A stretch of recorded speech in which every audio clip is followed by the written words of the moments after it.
സമരം തുടരുമെന്ന CPO ഉദ്യോഗാർത്ഥികൾ 20 ദിവസമായി സെക്രട്ടേറിയറ്റിന് മുന്നിൽ തുടരുന്ന സമരത്തിൽ ഇന്നലെ ആദ്യമായി പോലീസ് കേസെടുക്കുന്ന സാഹചര്യമുണ്ടായി. റാങ്ക് കാലാവധി കഴിയുന്നതുവരെ സമരം തുടരാനാണ് ഉദ്യോഗാർത്ഥികളുടെ തീരുമാനം. കൂടുതൽ വിവരങ്ങളുമായി തിരുവനന്തപുരത്ത് നിന്നും സൂര്യഗായത്രി ചേരുന്നുണ്ട്.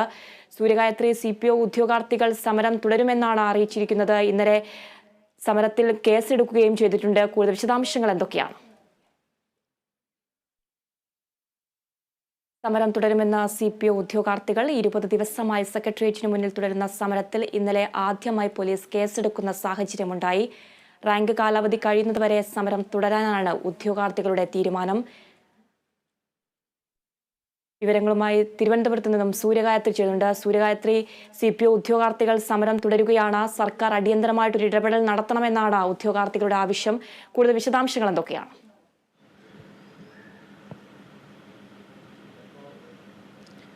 അതിര ഏകദേശം 20 ദിവസത്തോളമായി CPO റാങ്ക് ഹോൾഡേഴ്സ് സെക്രട്ടേറിയറ്റിന് മുന്നിൽ അനിശ്ചിതകാല സമരം തുടങ്ങിയിട്ട് വിവിധ രീതിയിലുള്ള സമര പ്രക്രിയകളുമായി CPO ഉദ്യോഗാർത്ഥികൾ മുന്നോട്ട് പോവുകയാണ്. ഇതിനോടകം തന്നെ നമ്മൾ കണ്ടു കഴിഞ്ഞു ശയന പ്രദക്ഷിണം, റോഡിൽ മുട്ടുകുത്തിയിരുന്നുള്ള സമര പരിപാടി, അതുപോലെ തന്നെ തലമുണ്ഡനം ചെയ്യുകയും ഉൾപ്പെടെ പുല്ലുവരെ തിന്നുന്ന സമര പരിപാടികളാണ് ഈ CPO ഉദ്യോഗാർത്ഥികൾ കഴിഞ്ഞ ദിവസങ്ങളിലൊക്കെ നടത്തിക്കൊണ്ടിരുന്നത്. അതായത് 2019 റാങ്ക് ലിസ്റ്റിൽ ഉൾപ്പെട്ട ഉദ്യോഗാർത്ഥികളാണ് ഇവർ. 2019 ശേഷം വന്നതിന് ശേഷം 2020 പ്രിലിംസും 2021 മെയിൻസും കായികക്ഷമതാ പരീക്ഷയും ഒക്കെ കഴിഞ്ഞ് ജോലി ലഭിക്കുമെന്ന് ഉറപ്പ് വന്ന ഉദ്യോഗാർത്ഥികളാണ് ഇവർ. ഈ 2023 ആകുമ്പോഴേക്കും 13,000 ഉദ്യോഗാർത്ഥികളാണ് ഈ ഒരു പരീക്ഷ എഴുതിയത്. ഇതിൽ ഏകദേശം 3,000-ഓളം പേർക്ക് മാത്രമാണ് ജോലി ലഭിക്കുന്ന സാഹചര്യം ഉണ്ടായിരുന്നത്. ബാക്കിയുള്ളവരൊക്കെ തന്നെ ഈ റാങ്ക് ലിസ്റ്റിൽ ഒരു പേരായിട്ട് മാത്രം അവശേഷിക്കുന്ന സാഹചര്യമാണ് നിലവിലുള്ളത്. ഈ വാർത്ത ആദ്യം കേരള വിഷൻ ന്യൂസിലൂടെയാണ് നമ്മൾ റിപ്പോർട്ട് ചെയ്തത്. ഒക്ടോബർ മാസം തന്നെ ഈ CPO റാങ്ക് ലിസ്റ്റിൽ ഉൾപ്പെട്ട ഉദ്യോഗാർത്ഥികളുടെ ഈ അവസ്ഥ നമ്മൾ റിപ്പോർട്ട് ചെയ്തതാണ്. അതിനുശേഷമാണ് ഇവർ ഇത്തരത്തിലുള്ള സമര പരിപാടികളിലേക്ക് നീങ്ങിയത്. ഇനി 40 ദിവസമാണ് ഈ ഒരു റാങ്ക് ലിസ്റ്റ് കാലാവധി അവസാനിക്കാനുള്ളത്. ഈ 40 ദിവസം വരെ ഇത്തരത്തിൽ ഒരു സമര പരിപാടിയുമായി മുന്നോട്ട് പോകും എന്നാണ് ഉദ്യോഗാർത്ഥികൾ അറിയിച്ചിട്ടുള്ളത്. അല്ലെങ്കിൽ എന്താണ് ഈ റാങ്ക് ലിസ്റ്റിന്റെ ഇനിയുള്ള അവസ്ഥ എന്ന് സംബന്ധിച്ച് സർക്കാരോ അതുപോലെ തന്നെ PSC അധികൃതരോ വ്യക്തമായ ഒരു മറുപടി തങ്ങൾക്ക് നൽകണമെന്ന നിർദ്ദേശവും CPO റാങ്ക് ലിസ്റ്റിൽ ഉൾപ്പെട്ട ഉദ്യോഗാർത്ഥികൾ മുന്നോട്ട് വയ്ക്കുന്നുണ്ട്. ഇന്നലെയാണ് ഈ 20 ദിവസം സമരം നടത്തിയിട്ട് ഇന്നലെയാണ് ഉദ്യോഗാർത്ഥികൾക്കെതിരെ ഒരു പോലീസ് അറസ്റ്റ് ഉണ്ടാകുന്നത്.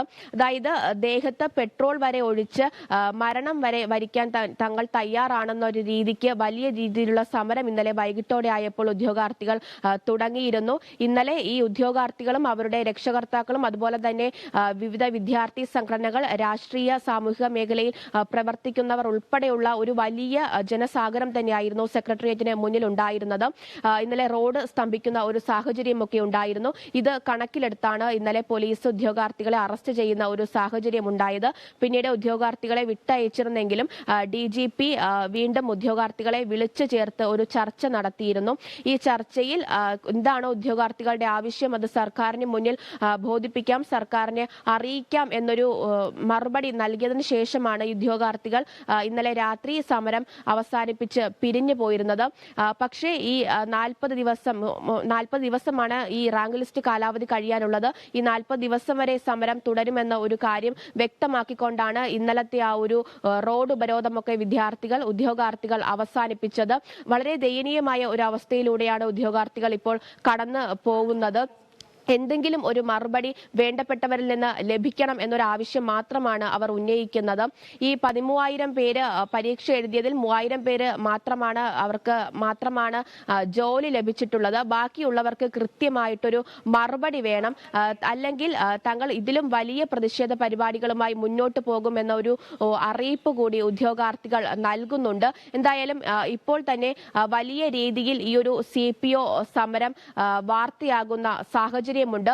ഈ ഇത്രയും വാർത്തയായിട്ടും ഇത്രയും സമര പരിപാടികളുമായിട്ട് ഉദ്യോഗാർത്ഥികൾ മുന്നോട്ട് പോകുമ്പോഴും സർക്കാരോ അതുപോലെ തന്നെ PSCയോ ഇവരെ വേണ്ട രീതിയിൽ പരിഗണിക്കുന്നില്ല, അല്ലെങ്കിൽ ഇവരുടെ സമരം കാണുന്നില്ല എന്ന മട്ടിൽ അവർക്കൊരു മറുപടി നൽകാതെ മുന്നോട്ട് പോകുന്ന സാഹചര്യമാണ് നിലവിലുള്ളത്.